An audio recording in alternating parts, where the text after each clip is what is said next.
क्या आपने कभी सोचा है उससे पहले क्या था, जब कुछ भी नहीं था? न आकाश था, न धरती, न दिन था, न रात, न समय था, न स्थान।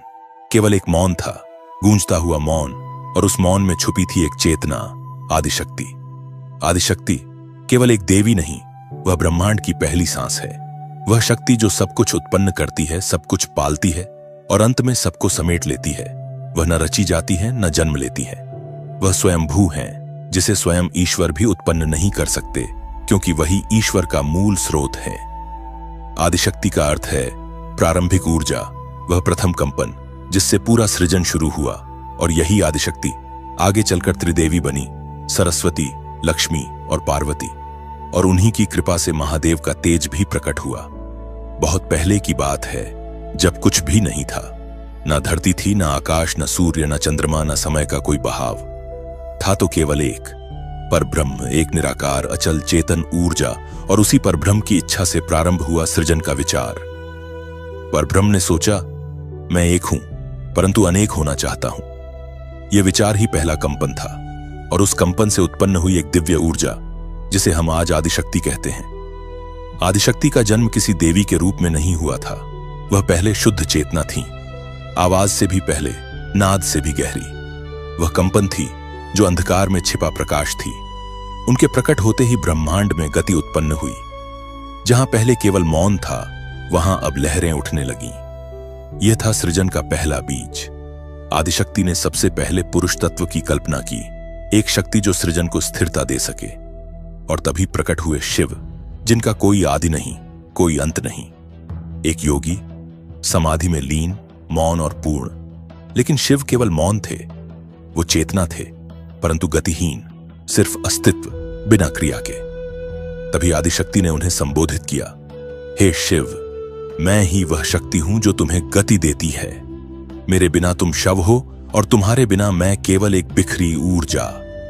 शिव ने अपनी दृष्टि खोली और कहा, तुम ही मेरी आत्मा हो शक्ति, तुम्हारे बिना मैं कुछ नहीं।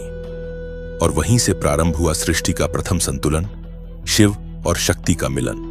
लेकिन यह केवल एक व्यक्तिगत मिलन नहीं था, यह था संपूर्ण ब्रह्मांड का संतुलन। शिव ने शक्ति को स्वीकार किया और शक्ति ने शिव को गति दी। तब आदिशक्ति ने सृष्टि के आगे के कार्य के लिए स्वयं को और विभाजित करना प्रारंभ किया। उन्होंने अपने भीतर से 3 प्रमुख शक्तियां निकाली, सृजन की इच्छा, पालन की भावना और संहार की शक्ति।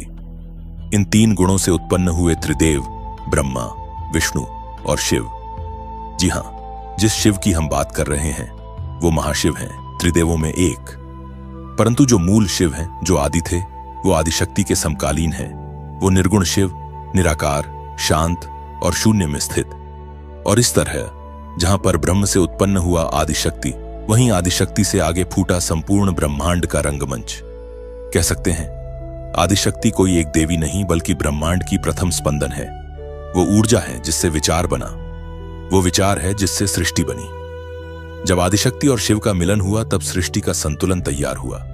पर अब आवश्यकता थी विस्तार की, एक ऐसी संरचना जो संपूर्ण ब्रह्मांड को सुचारू रूप से चला सके। तब आदिशक्ति ने सृजन के विस्तार के लिए अपने भीतर से 3 कंपन उत्पन्न किए, 3 शक्तियां, 3 भावनाएं, 3 मार्ग। संकल्प, जिससे जन्मा सृजन का विचार, पालन, जिससे उत्पन्न हुआ संतुलन, संहार, जो सुनिश्चित करे कि पुराना नष्ट हो ताकि नया जन्म ले। इन तीनों से उत्पन्न हुए त्रिदेव, ब्रह्मा सृष्टि के निर्माता, विष्णु पालनकर्ता, शिव संहार करता। पर यहां एक बड़ा रहस्य छुपा था। ये त्रिदेव अचानक नहीं आए, न ही पूर्ण ज्ञान के साथ आए। उन्हें भी अपनी भूमिका को समझने के लिए तप करना पड़ा। वे यह नहीं जानते थे कि उनका मूल क्या है, उनकी शक्ति कौन है। हर एक को लगा कि वह सबसे श्रेष्ठ है। ब्रह्मा बोले, मैंने सृष्टि रची, मैं ही आदि हूं। विष्णु ने उत्तर दिया, मैंने सबका पालन किया है, मैं ही शाश्वत हूं। शिव मुस्कुराए, पर कुछ बोले नहीं। उनका मौन ही उनकी गहराई थी। इस भ्रम को दूर करने के लिए एक दिन एक दिव्य ज्योतिस्तंभ आकाश और पाताल को चीरता हुआ प्रकट हुआ। वो कोई साधारण प्रकाश नहीं था, वो था आदिशक्ति का तेज, जो रूप रहित होकर अनंत आकार में प्रकट हुआ था। ब्रह्मा उस स्तंभ के शीर्ष को खोजने उड़ चले। विष्णु पाताल में उसकी जड़ें खोजने निकले। सहस्त्रों वर्षों बाद भी कोई उसकी सीमा नहीं जान पाया, और वहीं से उन्हें यह बोध हुआ, हम किसी और की शक्ति से संचालित हैं। हम स्वायत्त नहीं, हम उस परम चेतना के अंश हैं। वो चेतना और कोई नहीं, आदि शक्ति थी। यहीं से त्रिदेवों के अहंकार का अंत हुआ और ज्ञान का आरंभ। उन्होंने अपनी अपनी भूमिकाएं स्वीकार की। ब्रह्मा ने सृष्टि के बीज बोने शुरू किए, विष्णु ने पालन की व्यवस्था की, और शिव ने कहा, जो असंतुलन लाए उसे मैं समाप्त करूंगा, ताकि नवसृजन का मार्ग प्रशस्त हो सके। लेकिन त्रिदेव पूर्ण नहीं थे। वो शक्ति के बिना अधूरे थे। उनके पास कार्य था, लेकिन उसका स्रोत नहीं था। और अब समय था उस शक्ति के प्रकट होने का, जो त्रिदेव को त्रिदेवियों के माध्यम से पूर्णता की ओर ले जाए। जब त्रिदेवों ने अपनी अपनी भूमिकाएं स्वीकार कर लीं, आदिशक्ति ने स्वयं को 3 रूपों में विभाजित किया। हर देवता के लिए एक शक्ति, एक देवी, एक अंश। लेकिन यह कोई साधारण प्रकट होने की घटना नहीं थी। यह थी एक गूढ़ लीला, एक आंतरिक परीक्षा। ब्रह्मा जब सृष्टि रचने लगे तो उन्हें महसूस हुआ कि विचार तो हैं, पर शब्द नहीं, आकार तो है, पर संगीत नहीं। ब्रह्मा ने विचार किया, मुझे वो चाहिए जो मेरे विचारों को स्वर दे सके। तभी आकाश में एक स्वर गूंजा, और सामने प्रकट हुई एक तेजस्विनी स्त्री, श्वेत वस्त्र, वीणा, ज्ञान का पुस्तक और करुणामयी दृष्टि। ब्रह्मा ने उस दिव्य रूप को देखा और डर गए, क्योंकि वो समझ नहीं पाए कि कोई इतना तेज, इतना शुद्ध, इतना गंभीर कैसे हो सकता है। वो बोले, तुम कौन हो? उस स्त्री ने कहा, मैं तुम्हारी सृष्टि की वाणी हूं। मैं ही ज्ञान की जननी हूं। मैं ही हूं सरस्वती। ब्रह्मा ने हाथ जोड़ लिए, तुम्हारे बिना मेरी सृष्टि अधूरी है। और इस प्रकार ब्रह्मा को मिली उनकी शक्ति, सरस्वती माता। विष्णु के पास व्यवस्था थी, पर सौंदर्य नहीं, नीति थी, पर प्रेम नहीं। वो स्थायित्व तो दे सकते थे, पर जीवन को आनंद नहीं। तभी समुद्र से एक प्रकाश फूटा, और उस प्रकाश से प्रकट हुई लक्ष्मी, कमल पर विराजमान, हाथों में धन और आशीर्वाद। विष्णु ने उन्हें देखा और मुस्कुरा दिए। लक्ष्मी ने कहा, मैं समृद्धि हूं, मैं संतुलन हूं, मैं प्रेम हूं। विष्णु बोले, तुम मेरे भीतर जो रिक्तता है उसे भरने आई हो। मेरे पालन की योजना अब पूर्ण है। और इस प्रकार विष्णु को मिली उनकी शक्ति, मां लक्ष्मी। अब बारी थी शिव की। शिव जो समाधि में लीन थे, जिनके भीतर न कोई अभिलाषा थी, न कोई डर, पर आदिशक्ति जानती थी यह मिलन केवल आत्मा का नहीं, ब्रह्मांड का संतुलन है। तो उन्होंने जन्म लिया पार्वती के रूप में, एक साधारण कन्या के रूप में, जो जानती थी कि वह कोई साधारण नहीं, बल्कि स्वयं आदिशक्ति है।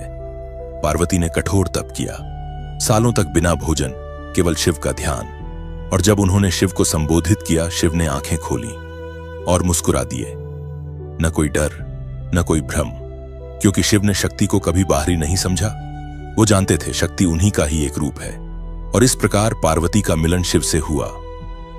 न विवाह केवल देह का था, न विचारों का। यह मिलन था महाशक्ति और महाशून्य का।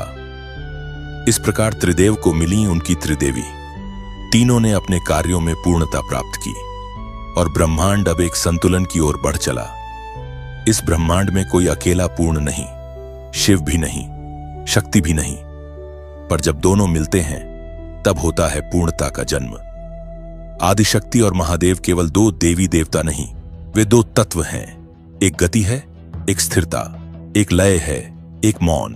और जब ये 2 मिलते हैं तब जन्म लेता है सत्य। तो अगली बार जब आप हर हर महादेव कहें तो याद रखें, वहां कहीं एक मौन शक्ति भी मुस्कुरा रही है, जो शिव को शिव बनाती है। अगर आपको हमारा वीडियो पसंद आया हो तो कमेंट में जरूर लिखें, जय मां आदिशक्ति। वीडियो को लाइक करें, अपने प्रियजनों के साथ शेयर करें, और हमारे चैनल सत्या शून्य को सब्सक्राइब करना न भूलें। मां आदिशक्ति की कृपा आप पर सदा बनी रहे। जय मां आदिशक्ति। हर हर महादेव। धन्यवाद।